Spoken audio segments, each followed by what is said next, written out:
Coucou YouTube, je vous retrouve aujourd'hui pour une petite vidéo de présentation de matériel.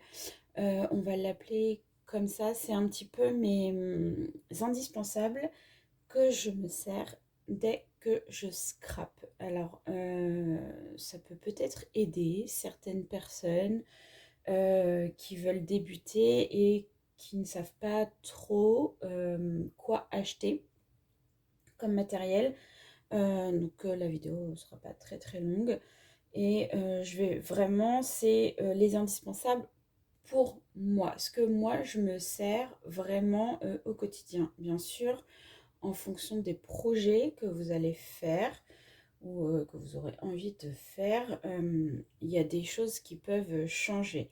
Moi, c'est ce que je me sers pratiquement à chaque fois que je commence un projet. Déjà, il faut toujours protéger son espace de travail. Donc moi j'ai en permanence sur mon bureau, je ne sais pas si vous allez bien voir, mais c'est des protections de bureau transparents que j'achète chez Ikea. Ça reste en permanence en fait. Et en fait après, quand je découpe ou quand je fais de la patouille, j'ai des tapis auto-cicatrisants. Donc celui-ci, je pense que tout le monde le connaît, il vient de chez Action, je m'en sers énormément, il a plein de traces de colle. J'en ai un très très grand que je me sers pour la couture, mais celui-là je l'avais payé super cher. Il n'est pas tout le temps sur mon bureau parce que sinon ça me prendrait vraiment trop de place. Mais celui-là il est pas cher et il est vraiment pas si mal. J'ai acheté celui-ci. Donc c'est un Créalia, c'est la marque de chez Cultura. Au niveau du prix, il est plus cher que celui d'Action malgré qu'il soit plus petit. Mais la qualité est quand même pas mal parce que j'ai déjà bien coupé dessus et il n'y a pas vraiment de traces. Donc je trouve plutôt chouette. Donc en fait vous avez les mesures en verticale ou alors voilà, en horizontal comme ça, je le trouve sympa. Après, je sais qu'il en existe en verre, mais voilà, moi je préfère ce genre de petites choses qu'on peut transporter facilement et ranger aussi facilement. La deuxième chose que je me sers systématiquement, donc pour faire du scrap, de toute façon, pour moi, le massicot fait partie des indispensables. Alors, j'ai testé celui d'Action qui n'est vraiment pas terrible. J'en ai un aussi de la marque Créalia de chez Cultura. Et j'ai investi c'était il y a 2 ans, je crois, quand We Are Memory Keepers a sorti le We Are Tool. Parce qu'en fait, le matos de scrap, ça prend énormément de place. Et cette petite chose-là, donc elle fait presse à tampon, massicot, rainurage, elle perfore. Vous avez pour faire les enveloppes. Ça, c'est pour tenir votre papier sur la planche à tampon. J'espère qu'on me voit bien. C'est aimanté et tout. Ça, c'est pour faire les enveloppes. Et vous avez même les petits bâtonnets que vous mettez ici pour faire... Vous mettez comme ça, de la taille que vous voulez. Pour faire des pompons. Alors ça c'est assez cool aussi quand vous faites beaucoup de do it yourself, beaucoup de petites choses de déco et tout, ça peut être sympa. Donc moi je m'en sers en massicot, je m'en sers en planche de rainurage, j'utilise moins les perfos malgré que ça m'arrive et j'utilise un petit peu la planche de tampon malgré que j'ai quand même du mal à m'en servir. Je suis pas fan. Voilà, moi je préfère le petit bloc acrylique mais après c'est chacune son truc. Je fais beaucoup d'art journal. c'est plus difficile voilà, de mettre mon cahier en dessous et d'appuyer pour tamponner ma petite planche acrylique qui est beaucoup plus pratique. Mais le massicot, de toute façon, pour moi, ça fait partie de l'indispensable. On ne peut, enfin, moi, je ne peux pas me passer, je ne peux pas faire un projet sans massicot. Après, j'utilise aussi énormément. Alors, je suis vraiment pas fan. D'ailleurs, je crois que j'en ai même plus du cutter classique, type cutter de bricolage. Moi, si j'ai besoin, en fait, voilà, j'ai ma règle en métal, le scalpel comme ça. Et voilà, je découpe sur mon tapis et ça va très bien. Ça, c'est pareil, c'est quelque chose que je me sers énormément. Bah, je vous présente pas les ciseaux, hein, bien évidemment. Logique. Et ce que je me sers aussi tout le temps, c'est le plioir. Alors avant, j'en avais pas. J'ai mis très longtemps avant de me servir d'un plioir. Et en fait, je me suis rendu compte que c'était beaucoup plus net. Notamment pour faire des couvertures d'albums. Je trouve que c'est vraiment très très pratique, le plioir. Je ne m'en passerai plus non plus. Alors moi, en colle, j'ai abandonné la colle de chez Action parce que je me suis rendu compte que ça se décollait, ça tenait pas forcément. Sur certains papiers, ça fait gondoler le papier. Je l'ai utilisé hein, pendant très longtemps et au final, je suis pas convaincue. Donc là, j'ai trouvé celle-ci. Donc, Créalia, la marque de chez Cultura. Et franchement, j'en suis vraiment contente. Là, les projets que j'ai faits en fait avec cette colle n'ont absolument pas bougé. Elle sèche vite, elle prend bien. Je trouvais que celle de chez Action prenait pas forcément bien et celle-ci, elle prend vraiment bien. J'ai fait l'acquisition il y a quelques semaines parce que j'étais pas convaincue en fait au départ. Je vous l'ai présenté dans le haul de Tout en scrapant. J'ai acheté un petit applicateur comme ça quand on fait des choses de précision. Et en fait, j'en utilisais pas du tout avant et c'est vraiment rentré dans ce que j'utilise au quotidien. Du coup, je m'en sers tout le temps parce que je trouve vraiment ça génial en fait. Et en fait, je sais que certaines n'ont pas aimé parce qu'en fait, ceux de chez Craftly, apparemment, de ce que j'ai vu dans certaines vidéos, de certaines scrapeuses, on ne peut pas appuyer en fait dessus parce que c'est pas assez souple, c'est trop dur et quand on arrive à la fin de colle, ça ne descend plus. Mais en fait, celui-là, il est assez souple et du coup, moi, je trouve que ça fonctionne très très bien et la colle ne sèche pas dedans. Donc, je le remplis pas, hein, mais je trouve que elle sèche pas dedans et vous avez la petite aiguille pour éviter que ça se bouche. Et du coup, ça fait partie de mes indispensables. Après, c'est pas indispensable pour débuter. Par contre, une bonne colle pour débuter, pour moi, c'est indispensable. Parce que si vous commencez des projets et que tout se décolle parce que vous n'avez pas acheté la bonne colle, bah non, en fait. Vous allez être déçu, vous allez être frustré et puis quand on fait quelque chose, on a envie que ça tienne. Donc on n'a pas envie de devoir tout recoller ou de mettre le projet à la poubelle. Donc pour moi, celle-ci, elle est mieux que celle de chez Action.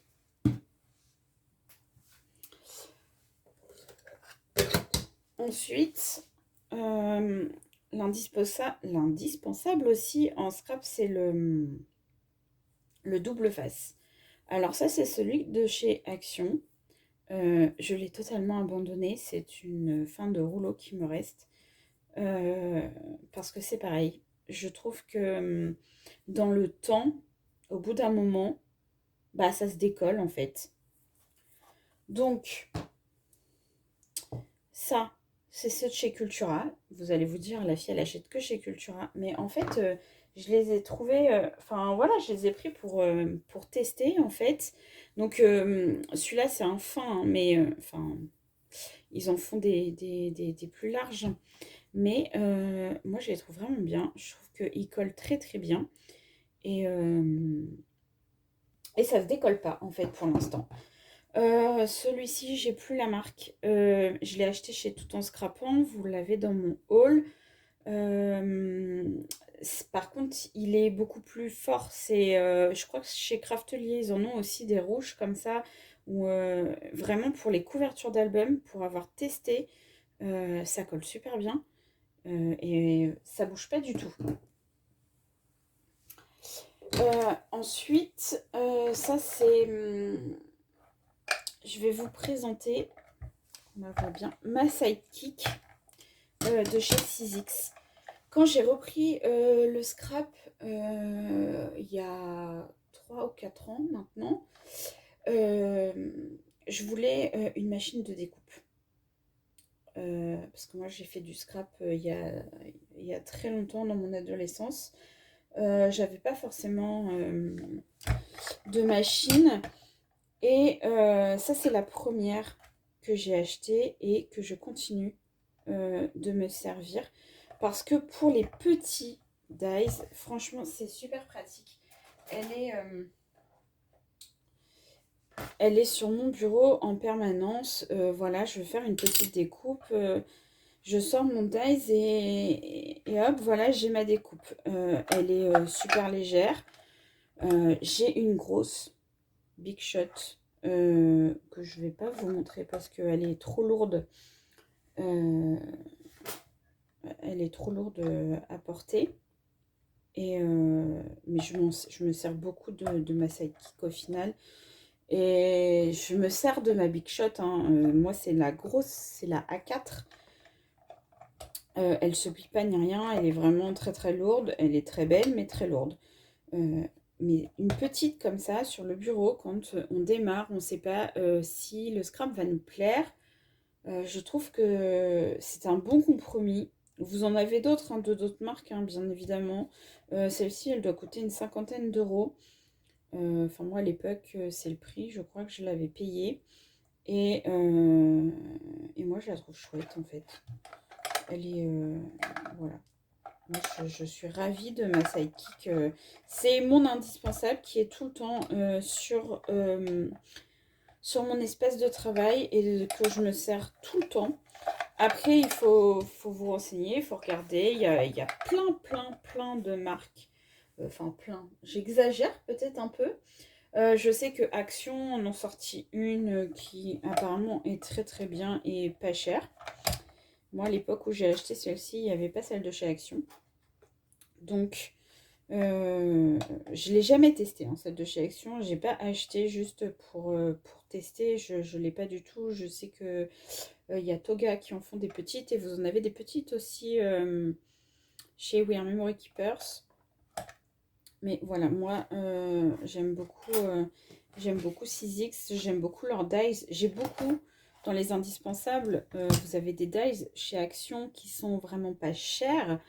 Et pour débuter, en fait, voilà, ils coupent quand même bien. Après, ça vaut pas la qualité de 6X, c'est évident.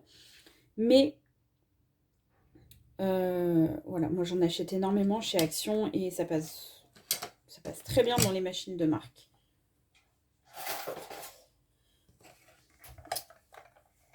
Ensuite, si vraiment vous voyez que le scrap vous plaît, que vous avez envie de faire d'autres projets, moi j'ai investi il y a 3 ans aussi dans la Crocodile. Donc toujours We Are Memory Keepers. Parce qu'en fait, pour poser, je vais vous montrer ici, pour poser les œillets, là. Bah ça c'est trop bien. Franchement, on se galère pas à taper le truc, à éclater. Voilà, un trou et on pose l'œillet et c'est nickel. Ça c'est pareil, je m'en sers tout le temps en fait. Parce que même pour faire une petite perforation, bah, j'aime bien m'en servir. Après, les perforatrices. Alors, moi, je suis pas une dingue des perforatrices. Toutes les perforatrices à bordure qui font des bordures dentelles et tout ça. J'en ai pas. J'aimerais bien en avoir une. J'en ai pas besoin de 50. J'ai pas besoin de 50 000 perforatrices. En fait, j'en ai 3. Ça, c'était un cadeau. Et voilà, j'ai ma perfo pour faire les coins. Et ça, c'est pour faire des ronds. Mais en fait, vous le mettez à la moitié. Ça vous fait des petites encoches quand vous faites des petites pochettes dans les mini-albums. Et voilà, moi, c'est tout ce que je me sers. Après, je me sers des perfos qui sont sur mon gros massicot de chez Wear Memory Keepers. Parce que quand je fais des enveloppes, voilà, des choses comme ça. Mais après, je suis pas une dingue de perfos. C'est vraiment ces deux-là, en fait, que je me sers tout le temps. Ensuite, ce que je me sers aussi tout le temps, et qui pour moi c'est un indispensable et que j'ai racheté parce que j'ai flingué le mien que j'avais depuis une quinzaine d'années. Donc en fait celui-ci, c'est un heat gun, hein, c'est un pistolet chauffant. Celui-ci je crois que c'est un Artemio. Quand on fait des fonds de page à l'aquarelle, à la peinture, et si on veut faire de l'embossage à chaud, c'est un indispensable. Et moi, j'ai horreur d'attendre que ça sèche, en fait. Je suis pas du tout patiente.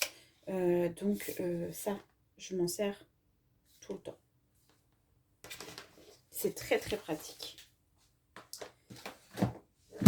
Donc, du coup, dans mes projets, ce que je me sers aussi très régulièrement, c'est mon aquarelle. Mes palettes d'aquarelle, parce que faisant de l'art journal, je fais des pages d'art journal toutes les semaines quasiment, et je fais énormément de fonds à l'aquarelle. Donc j'ai des aquarelles de chez Action, hein, mais qui fonctionnent très bien. Je suis très contente moi de toutes ces palettes là. Oui, j'en ai plusieurs fois les mêmes. Parce que le rendu est top. Après, voilà, j'ai investi dans des senneliers. Donc, forcément, le rendu, il n'est pas pareil. Et celle-ci, c'est une que j'avais achetée chez Cultura. Qui est très bien aussi. Mais celle de chez Action, franchement, quand on commence... si vous voulez vous lancer dans des fonds de page pour faire de la carterie par exemple, je sais que c'est quelque chose qui rend très très bien. L'aquarelle de chez Action fait super bien le job et vous n'avez pas besoin d'investir dans des pinceaux. Voilà, les pinceaux qui vendent chez Action, non, j'en ai pas pris avec moi, ça fonctionne très très bien. Et si vous n'êtes pas à l'aise en fait avec l'aquarelle classique, vous avez les Aquamaker de chez Action aussi, qui sont super. Je les utilise énormément. De toute façon, ils sont sur mon chariot, sur ma petite frappe mobile à côté de moi, parce que vraiment, c'est le rendu, les couleurs, elles sont jolies. Le rendu, il est génial et ça coûte pas si cher que ça. Et en fait, avec du matériel pas cher, on peut réussir à faire des trucs super jolis. Et ce que je me sers aussi tout le temps, donc moi c'est... j'adore les tampons, j'en utilise énormément. Donc après, voilà, les tampons, vous en avez de toutes sortes. Il y en a chez Action. J'en ai énormément de chez Action. Donc là, celui-là, c'est un DIY and Company. Parce que moi, j'adore faire des fonds, en fait, avec du tamponnage. Et donc, comme je vous disais tout à l'heure, j'utilise pas vraiment la presse à tampon. Moi, j'ai des blocs acryliques comme ça. Je colle mon tampon. Ma Versafine, c'est mon indispensable. J'encre mon tampon et voilà, je vais tamponner sur mon carnet. Pour moi, c'est le plus pratique. Donc en fait, la Versafine Onyx Black et la Versafine Vintage Sepia et en fait la Distress Oxide Vintage Photo, ce sont les encres que j'utilise le plus. Donc en tamponnage ou en fond de page avec des pochoirs. Et j'utilise une petite brosse comme ça. Ou la petite mousse, comme ça. Ça, ils en ont sorti des comme ça chez Action. Voilà, quand on débute, ça peut être très bien. Moi, j'utilise énormément et voilà, je m'en sers plus parce que j'ai pas du tout aimé en fait la qualité de la mousse de tamponnage. Donc ça, c'est les tampons et enfin les encres que je me sers tout le temps. Avec mes tampons clear, j'en ai une quantité parce que j'adore ça. Et qu'est-ce que j'ai oublié de vous dire que j'utilise tout le temps aussi? Bah, celles qui me suivent depuis plusieurs années sur Instagram connaissent ma passion pour les washi. J'en mets partout, j'en utilise tout le temps. Alors avant, j'en utilisais encore plus parce que je faisais du bullet journal, donc en fait, j'en mettais partout. Mais pour moi, le washi, j'aime bien le rendu en fait que ça donne dans des créas pour habiller des pages d'albums, pour habiller des photos, dans des fonds, dans de l'art journal. Je trouve que voilà, c'est un rendu top. Donc forcément, le washi, c'est un indispensable pour moi. Alors j'avais fait une petite liste en fait pour rien oublier. Ça, je vous en ai parlé. Et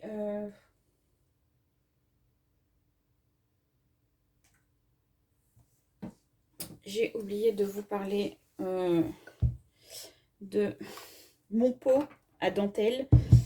J'utilise énormément de dentelle dans mes créas. Donc pour moi, ça fait partie des indispensables en fait. Donc toutes celles-là, hein, j'en ai d'autres. Hein. Je ne vous ai pas ramené l'intégralité de la scrap room. Hein. Mais toutes celles-ci en fait viennent de chez Action.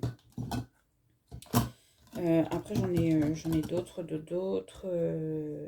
d'autres marques, mais pour moi la dentelle c'est important, notamment pour faire des junks ou pour faire des fermetures de mini-albums. Quand on fait un style un petit peu vintage, je trouve que ça rend bien et ça finit bien le projet en fait. Après, quand on débute, je voulais juste vous parler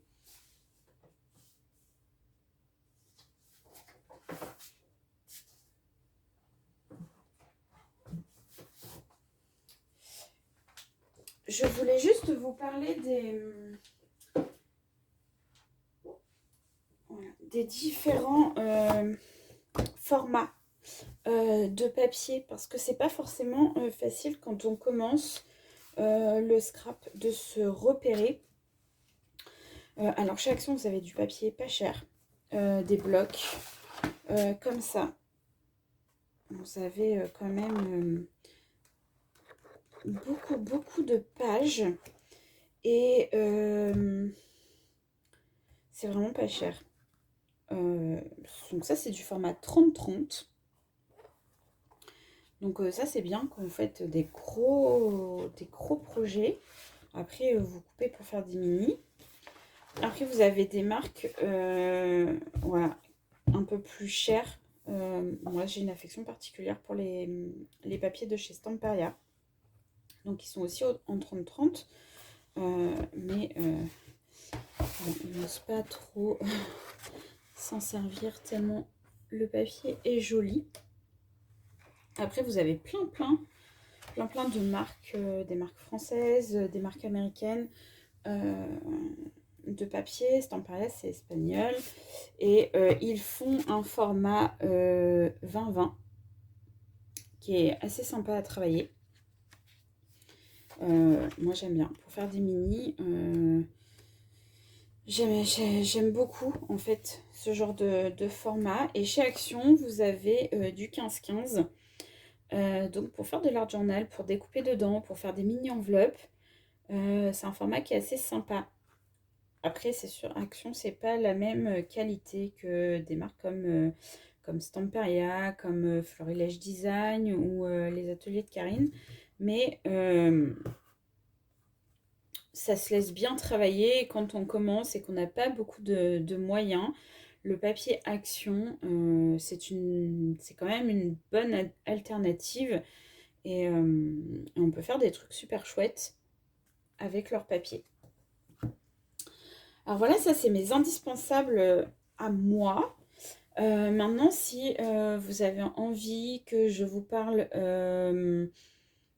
parce que j'ai beaucoup de matériel, je scrape depuis très longtemps, donc au fur et à mesure des années, j'ai accumulé beaucoup de choses. J'ai une scrap room bien remplie.